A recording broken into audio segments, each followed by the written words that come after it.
지난 주간에는 참 마음이 아팠던 일들이 있었습니다. 여러분들도 아마 뉴스를 통해서 접해셨으라고 생각하는데 30대 애기 엄마가 아이를 품에 안고 아파트 15층 옥상에서 투신을 했던 사건입니다.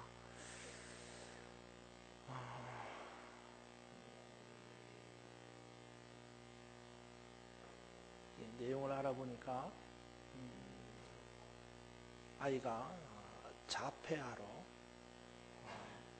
병원에서 판정을 받고 아마 30대 난 그 아이의 엄마가 곰곰이 생각해 보니까 내 아이가 자폐아로 이 땅을 살아간다는 것이 얼마나 힘들까 생각을 하고는 아이와 함께 동반 자살을 시도를 한 것입니다.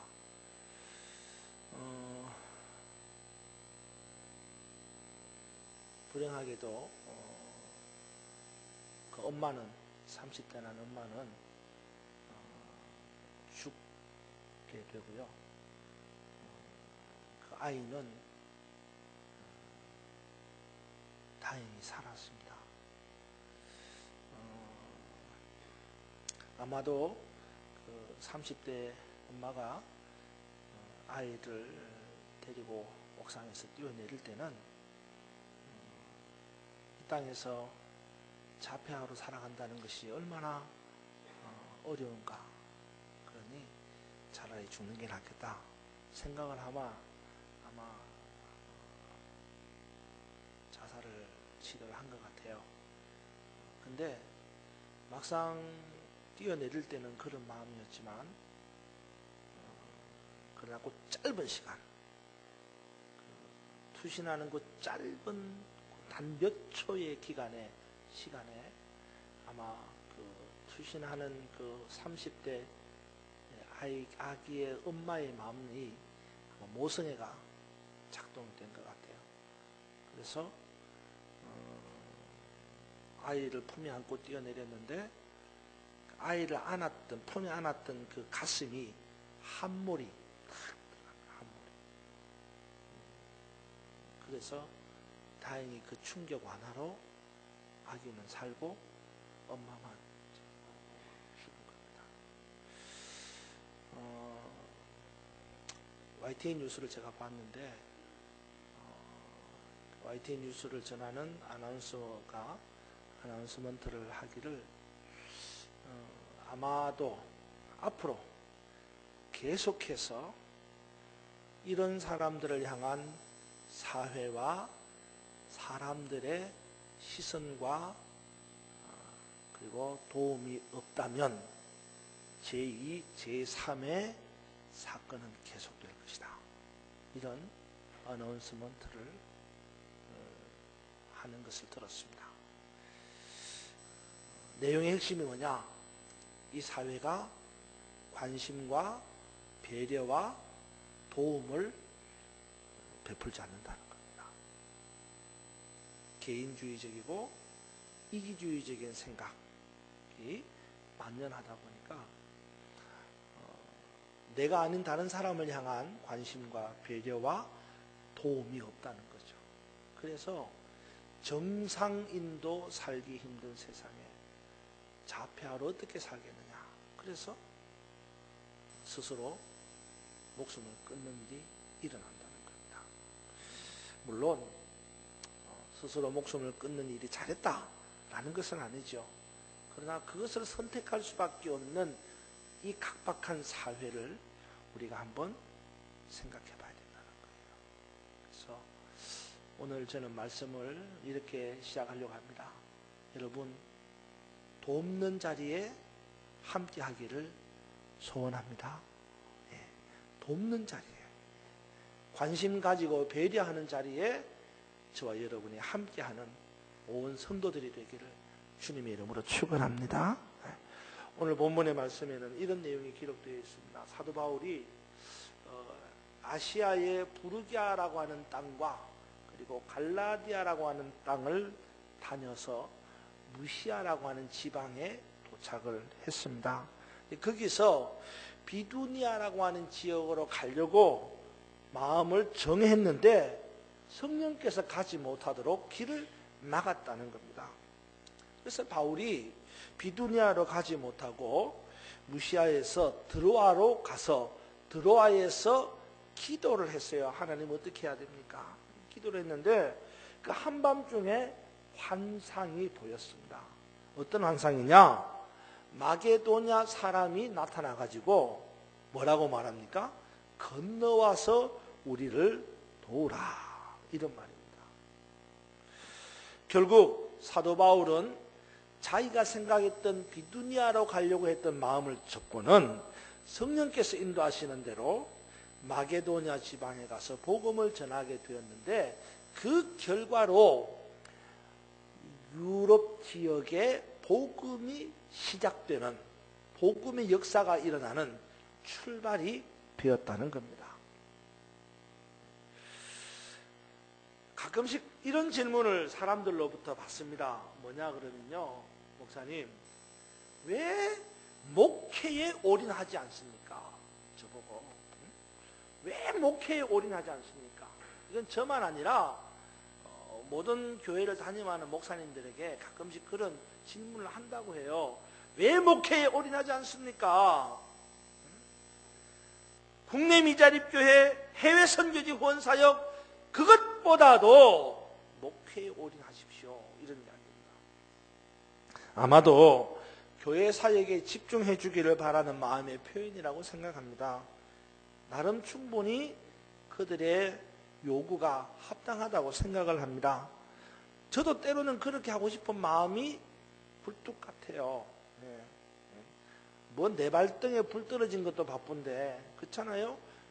그런데 뭘 국내 미자립 교회를 돕는다, 해외 선교제를 후원한다, 그런 일을 하느냐? 그러나 때로는요, 국내 미자립 교회와 해외 선교제를 위한 기도를 할 때마다 주님께서는 한 생명을 위하여 수고하고 있는 미자립 교회 목사님의 모습을 보여주기도 하고요, 목숨을 걸고 복음을 증거하는 선교사의 모습을 보여주면서 내가 누구를 보내고 누가 우리를 위하여 그곳에 가겠느냐 라고 하시는 음성을 계속해서 듣게 되는 거예요. 그럴 때마다 저는 마음이 울적해지고 안타까워집니다. 주님과 함께 돌짝밭같이 연약한 미자립 교회와 아골골짜기 같은 해외 선교지 사역을 돌보는 그런 목사님과 선교사들을 생각하면 눈물이 나지 않을 수가 없는 겁니다. 얼마 전 인도네시아에서 선교 사역을 하고 있는 김봉환 선교사님으로부터 이메일 서신 한 통을 받았습니다. 거기에는 두 가지의 간절한 기도의 제목이 있었습니다. 한 가지는 비자에 관한 문제였습니다. 모든 선교사들이 이 비자에 관한 굉장한 어려움을 겪고 있다는 것이 우리가 다 아는 사실입니다. 그런데 그럼에도 불구하고 그동안에는 이 비자 문제가 큰 어려움이 없이 잘 해결되어서 때마다 갱신을 잘 하게 되었는데, 최근 들어서 비자를 갱신하는데 난관에 부딪혔다는 겁니다. 어렵게 됐다는 거예요. 왜냐하면 여러분도 알다시피 요즘에 뉴스에 거의 일면으로 처리되고 있는 뉴스가 IS 무장단체 이야기지 않습니까? 최근 들어 이 무슬림 무장단체들의 활동들이 거세어지면서 이들이 인도네시아와 같은 이 동남아시아 지역을 중앙 거점을 삼는다는 겁니다. 그래서 이런 거예요. 예를 든다면 테러주의자들이 한국에 들어온다 그러면 시리아에서 곧바로 한국으로 안 들어오죠. 못 들어오죠. 왜? 여권에서 다 걸리니까. 그러니까 시리아에서 인도네시아에 가서 인도네시아에서 여권을 다시 생성해가지고 거기서 한국으로 들어온다는 거예요. 새롭게 여권을 만들어 비자를 받아서. 그러니까 이 인도네시아, 말레이시아, 스리랑카 뭐 이런 지역들이 동남아 지역들이 이 무장단체들의 중간 거점 지역이 되었다는 겁니다. 그래서 인도네시아 당국이 이를 단속하는 방안 중에 하나로 앞으로는 일체의 종교 비자를 발행하지 않겠다. 그렇게 결정을 했다는 겁니다. 그래서 항상 비자를 갱신해야 될 이 선교사님의 입장에서는 어떻게 해야 될지 걱정이라는 겁니다. 물론 당연히 하나님께서 선한 길로 인도해 주실 것이라고 믿지만 여러 기도 후원자들의 기도가 꼭 필요하다면서 간절한 기도의 부탁 편지가 온 겁니다. 여러분들도 함께 같은 마음으로 기도해 주시기 바랍니다. 그리고 다른 한 가지 기도의 내용이었습니다. 그것은 재정 후원의 부분이었습니다. 사실 선교사님들이 재정을 이야기하면 우리는 한 걸음 뒤로 물러서게 됩니다. 왜냐 그러면 또 돈이야 뭐 이런 생각을 하기 때문입니다. 근데 우리 김봉환 선교사님은 일전에 저희 교회에 와서 선교 보고를 하신 적이 있는데 정말로 이분은 순전하고 신실한 분입니다. 제가 언젠가 말씀드렸지만 이분이 결혼을 했죠. 네, 결혼을 했지만 이 둘 사이에 부부 사이에 선교사님 부부 사이에 아기를 갖지 않기로 결단을 하고 지금까지 이 두 사람 사이에 아기가 없어요. 뭐 두 사람 사이에 한 사람이 문제가 있어서 그래서 뭐 불임이 되어서 그게 아니에요. 이 두 사람 사이에서 아기가 없는 이유는 인도네시아 아이를 입양해서 키우겠다는 목적입니다. 그럼 왜 인도네시아 아이를 입양해서 키우겠다고 하느냐? 거기에 나름대로 선교 전략이 있다는 거예요. 무슨 말이냐면 여러분도 아시다시피 이슬람권 지역에서 선교 활동을 드러내놓고 할 수 없잖아요. 하다가 잡히면 죽는 거예요. 사실상 선교를 한다는 것이 정말 어려운 일입니다. 그리고 한 사람의 무슬림을 개종시킨다는 것은 정말로 어려운 겁니다. 우리 교회에 그래도 올해 들어서 이렇게 매주 등록하는 사람들이 있어서 너무 감사해요. 어른들이 없으면 학생들이, 청년들이 등록을 하거든요. 한 사람씩 교회로 온다는 게 얼마나 감사한 일인지 몰라요. 그런데 이 무슬림 사회에서 한 사람의 무슬림이 개종을 한다. 이거는 정말 어려운 일입니다. 그래서 이들 부부가 생각해낸 선교 전략 가운데 하나가 뭐냐 그러면 입양이라는 겁니다. 그래서 내 아이 낳아서 키우지 않고 무슬림 아이 하나를 데려다가 입양을 해서 키운다는 겁니다. 그래서 회교도 아이 하나를 입양해가지고 15세까지 선교사님 집에서 양육을 하는 거예요. 먹여주고 입혀주고 재워주고. 근데 그것만 하는 게 아니겠죠. 선교사님의 가정이니까 기독교 문화가 있고 기독교 신앙이 있지 않겠어요. 그러니까 먹여주고 입혀주고 재워주고 어렸을 때부터 기독교 문화를, 기독교 신앙을 가르치는 거예요. 그래서 15살이 되면 출가를 시키는 거예요. 내보내는 거예요. 이렇게 입양을 해서 15세까지 아이를 양육시키고 출가시킨 아이가 무려 5명이에요. 5명. 그러니까 여러분들은 아이고 5명 이러지만 이 5명을 15살까지 입히고 먹히고 재우고 기독교 문화를 가르쳐서 신앙을 가르쳐서 개종해서 보내는 거예요. 대단하지 않습니까? 근데 이 선교사님이 저보다 지금 나이가 3살인가 많거든요. 이제는 뭐 입양을 해서 키우는 것도 15살까지 10여 년 동안 이거 시간적으로 너무 그러잖아요. 그러니까 이제는 그걸 하지 않고 다른 선교 전략을 세웠습니다. 그게 뭐냐 그러면 장학기숙사 선교입니다. 장학기숙사. 이것은 기숙사를 하나 만들어 가지고 공부하는 학생들 가운데서 장학생을 선발해 가지고 그 학생을 기숙사에다가 데려다 놓고는 먹이고 입히고 재우고 그러면서 그 기숙사 공동체 내에서 기독교 문화와 생활을 익히게 만드는 거예요. 물론 다 공짜죠. 모든 게, 심지어는 볼펜도 공짜예요. 모든 게 다, 뭐 이거 옆에 저거 다 공짜로. 대신에 그 안에 들어오면 기독교 신앙과 문화를 배우는 겁니다. 지금 거기에는 15명의 고등학생과 대학생들이 장학 기숙사 생활을 하면서 기독교 신앙과 문화를 배우고 있습니다. 근데 뜻하지 않게 문제가 생겼어요. 안타깝게도 갑작스럽게 이 장학 기숙사 생활관이 임대를 한 건데, 전세로, 우리나라로 말하면 전세로 임대를 한 건데, 이 주인이 임대비를 갑자기 막 올려받는 거예요. 그러니 인상적인 임대료를 안 내면은 장학기숙사 사업을 포기해야 될 형편이 된 겁니다. 그 임대비를 얼마나 내라냐? 250만 원. 우리는 250만 원 그러면 얼마 안 될지 모르지만은, 여기는 굉장히 큰 돈이에요. 250만 원.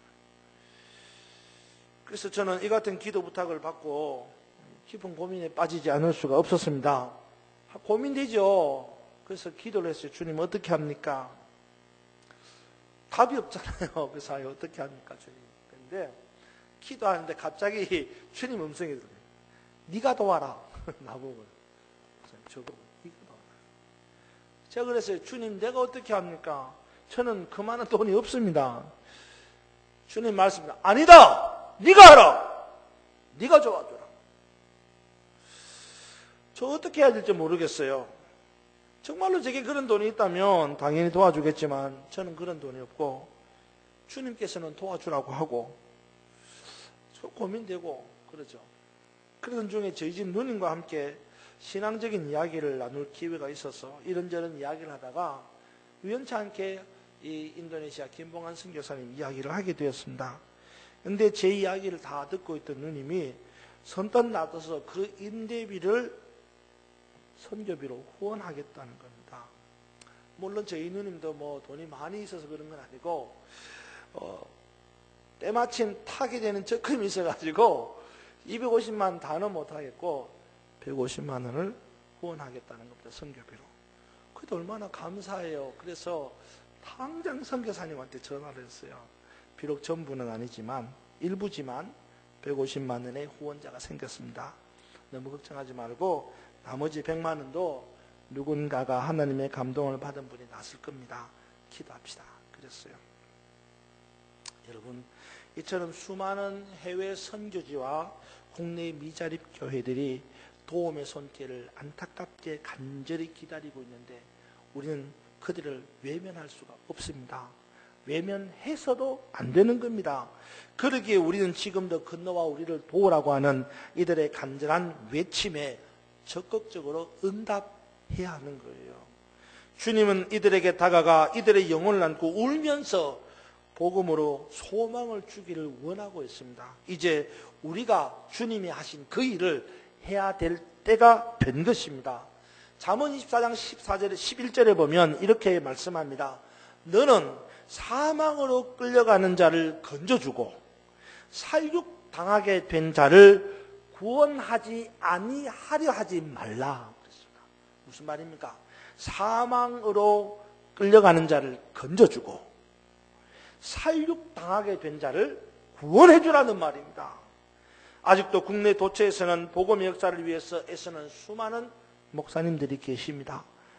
또 도움의 손길이 미치지 않는 열악한 환경 속에서도 포기하지 않고 자신의 삶을 들여서 헌신하며 복음을 전하는 목사님들을 보면서 고개를 숙이지 않을 수가 없습니다. 이제 건너와서 우리를 도우라고 하는 이들의 음성을 함께 묵상하면서 저와 여러분 우리가 해야 할 일을 힘써서 잘 감당할 수 있기를 바랍니다. 오늘 본문에 나오는 마게도냐 환상은 사도 바울의 마음을 움직이게 해서 마침내 사도 바울이 비두니아로 아시아로 가지 않고 유럽으로 가서 복음을 전하는 시작이 되었습니다. 여기서 우리는 우리 교회가 사도 바울과 같은 선교의 비전을 받아들이게 되면서 곧 새로운 능력이 생기고 새로운 힘이 생기는 기회가 되는 줄로 믿을 수 있기를 바라는 것입니다. 간절히 바라기는 오늘 본문의 말씀을 함께 살펴보면서 저와 여러분 우리 모두가 복음 전도에 그리고 선교에 대한 새로운 도전과 결단이 있고 그로 말미암아 능력과 힘이 우리 가운데 솟아나기를 주님의 이름으로 축원합니다. 오늘 사도 바울은 우리에게 이런 것을 보여줍니다. 두 가지를 보여줍니다. 한 가지는요, 사도 바울의 마음속에는요, 세계를 향한 선교의 비전이 있었다는 겁니다. 저는 오늘 이 시간 말씀을 듣는 저와 여러분이 우리가 가진 이 복음을 가지고 세계를 향한 선교의 비전이 있기를 간절히 소망합니다. 아시겠어요? 내 주변을 복음화한다는 그런 책임감도 있지만 나아가서 이 복음을 더 넓게 그리고 더 멀리 더 넓게 더 멀리 전해야 한다는 선교적 비전을 가져야 한다는 거예요. 그렇게 할 때에 우리 가운데 능력이 생기고 힘이 생기는 겁니다. 여러분, 빛을 멀리 비추려면 촉각이 강해야 됩니다. 그죠? 5촉짜리 전구를 가지고 이 성전을 다 비출 수 없습니다. 그렇잖아요. 예. 촉광이 강해야지만 멀리 넓게 비출 수 있습니다. 우리 교회가 여러분이 나라고 하는 개인 중심의 사고에서 벗어나서 이 나라와 전 세계를 향한 복음을 전하고자 하는 비전을 가진다면 하나님께서 그 일을 감당할 수 있는 큰 힘과 능력도 함께 주시는 줄로 믿으시기 바랍니다. 그래서 여러분, 능력 없다 말하지 마세요. 힘이 없다 말하지 마세요. 더 넓게 그리고 더 멀리 바라보고 세계를 향한 땅끝을 향한 선교와 전도의 비전을 가져보십시오. 그러면 주님께서 그 선교와 전도의 비전에 합당한 힘과 능력도 주신다는 말씀입니다. 사랑하는 여러분, 여러분의 마음을 넓게 열고 여러분의 복음의 시야를 크게 확장시켜서 세계를 향한 선교의 비전을 가짐으로 여러분 가운데 힘과 능력이 새롭게 솟아나기를 주님의 이름으로 축원합니다. 두 번째, 사도 바울에게는요, 사랑이 있었습니다. 사랑이. 그러므로 오늘 저와 여러분도 사도 바울처럼 우리 안에 사랑이 충만하기를 주님의 이름으로 축원합니다. 그래야 선교할 수 있는 거예요. 사랑이 없으면 선교의 마음도 없는 거예요. 사실 사도 바울이요, 밤에 환상을 봤는데 마게도냐 사람이 와서 건너와서 우리를 도우라고 환상을 봤다 그랬잖아요. 근데요, 사도 바울이 가만히 생각해 볼 때에는요, 저 마게도냐 사람이 건너와서 우리를 도우라고 하는 그 말을 용납할 수가 없는 거예요. 받아들일 수가 없는 거예요. 왜냐하면요, 마게도냐 사람하고 이스라엘 사람하고는 서로 별로 좋은 감정이 없어요. 마치 우리나라 사람하고 일본 사람하고 별로 감정이 안 좋은 것처럼 마게도냐 사람하고 이스라엘 사람하고 별로 감정이 안 좋아요. 사이가 별로 안 좋다 이 말입니다. 그런데 그럼에도 불구하고 마게도냐 사람이 나타나서 건너와서 우리를 도우라고 하는 이 환상을 바울이 보았을 때에 바울의 마음속에 용서가 일어납니다. 사랑이 일어납니다. 그래서 그 용서와 사랑을 가지고 마게도냐를 건너가서 복음의 씨앗을 뿌리고 마침내 유럽을, 헬레니즘을 점령하여서 복음의 역사를 일으키는 거예요. 사실 우리는 복음을 전할 때에 먼저 나 자신과 상대방의 관계를 생각하지 않을 수 없습니다. 그렇죠?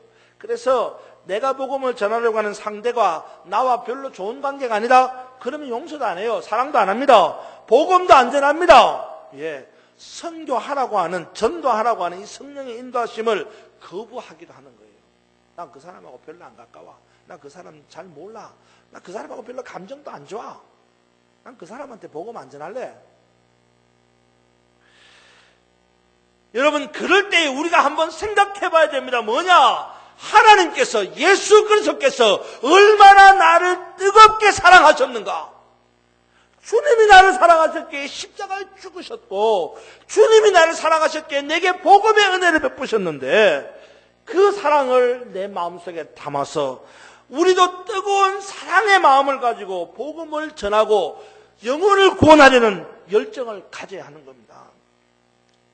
사도행전 4장 47절에 보면요, 교회 안에 날마다 구원받는 사람의 숫자가 더했다 그랬어요.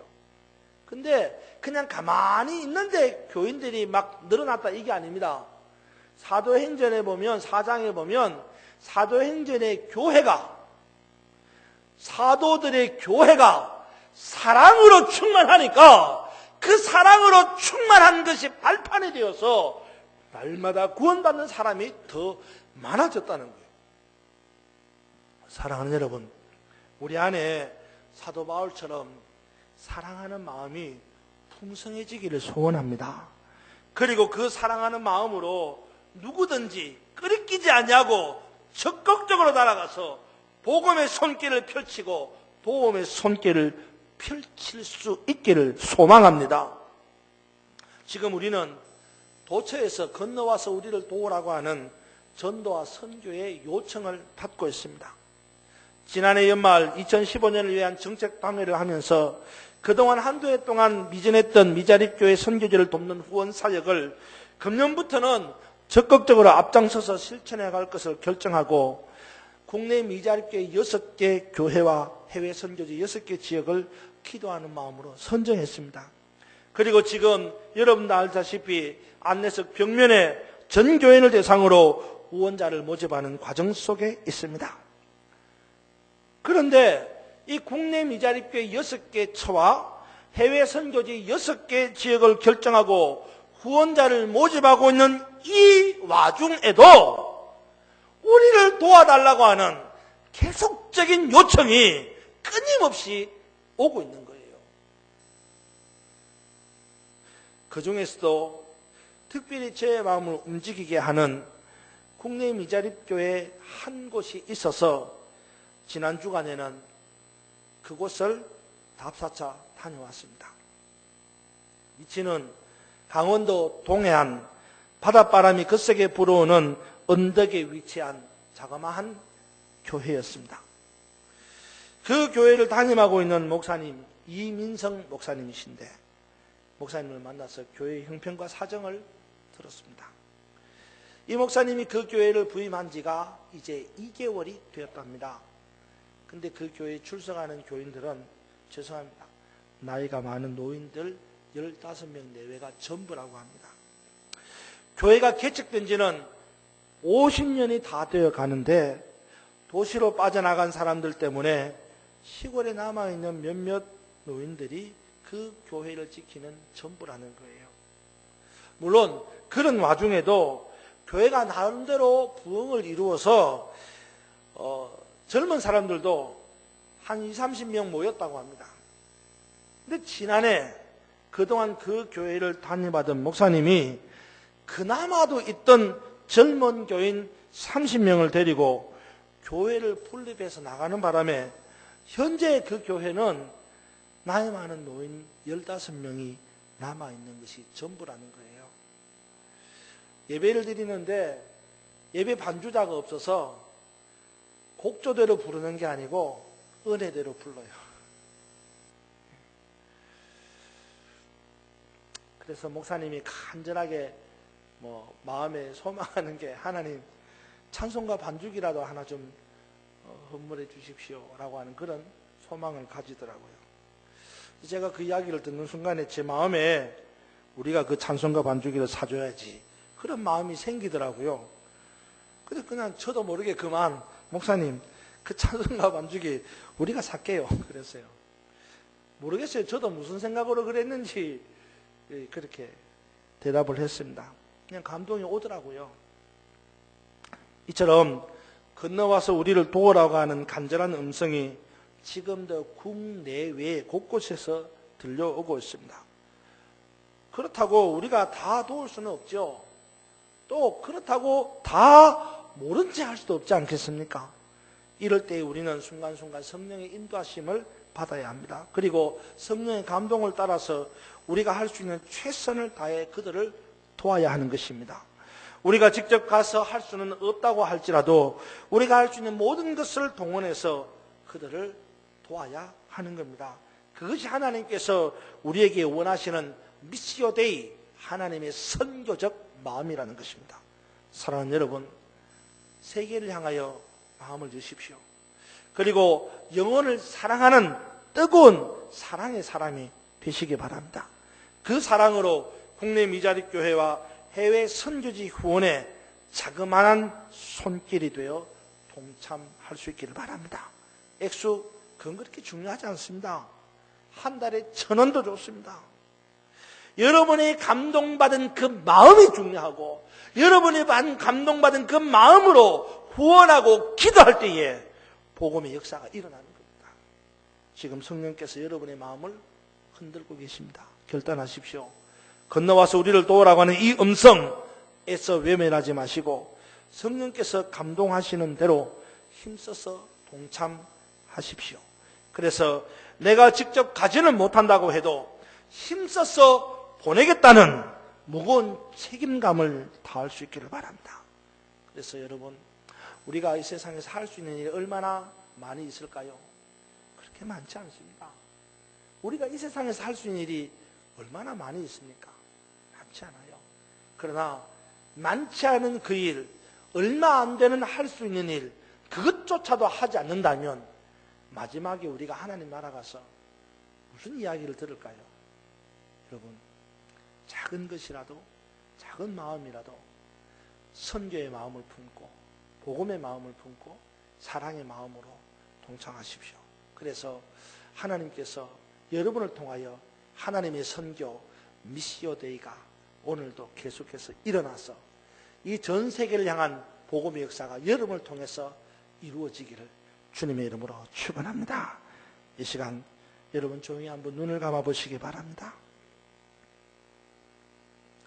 눈을 감고 한번 들려오는 음성을 들어보십시오. 저 멀리서 가날프게 들려오는 한 음성이 있습니다.